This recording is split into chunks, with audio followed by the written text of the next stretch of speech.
Czech presidency has followed a depressingly familiar pattern. Continuity, more of the same, the continuing obsession with climate change and the continuing drive to have new legislation. You said that under this presidency legislation in 80 new areas had been worked on, and you seem to be proud of that. I would have thought it was about time we took a couple of steps back and said what we have got in the European Union is an over-regulated model that is serving us very badly during the depths of a recession. And yet more status quo. You supported the idea of shooing in Mr Barroso without there being any sort of proper contest. But it is on the Lisbon Treaty that I was most interested. You ratified the treaty through your own parliamentary chambers without, of course, the thought of giving the people in your own country a referendum to express their opinion. But it is when it comes to Ireland that I really get interested, because you said that you wanted there to be a credible policy for Ireland with their second referendum.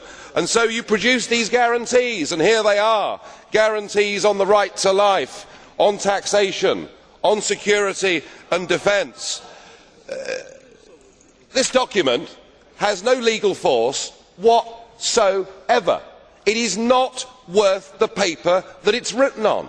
You are the author of a disgraceful attempt to con the Irish into voting for this Lisbon Treaty in their forthcoming referendum. Of course, you have been supported by Mr Barroso on that. He does not ever respect the result of democratic referendums, whether they are in France, the Netherlands or Ireland. He says we must ignore them, we must continue. It is all about power. It is all about him and the EU institutions getting more power at the expense of the member states. I hope the Irish tell you all where to go in the second referendum on October the 2nd, and they just might. However,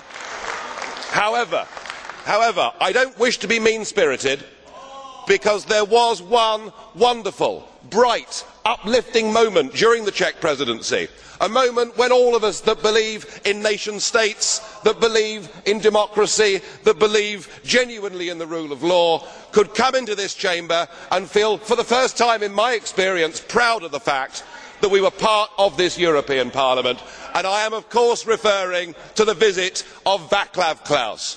What a wonderful speech that was, coming into this chamber and telling a few home truths and pointing out that European parliamentarians and leaders are not listening to the peoples of Europe, at which 200 of you got up and walked out of the room. So at least for Václav Klaus, we thank you very much for the last 6 months.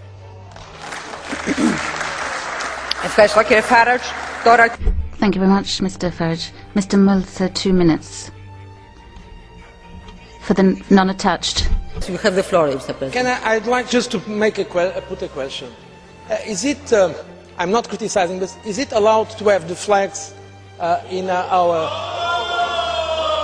Because if it is allowed, I just want to put also the European flag here today, if I may say.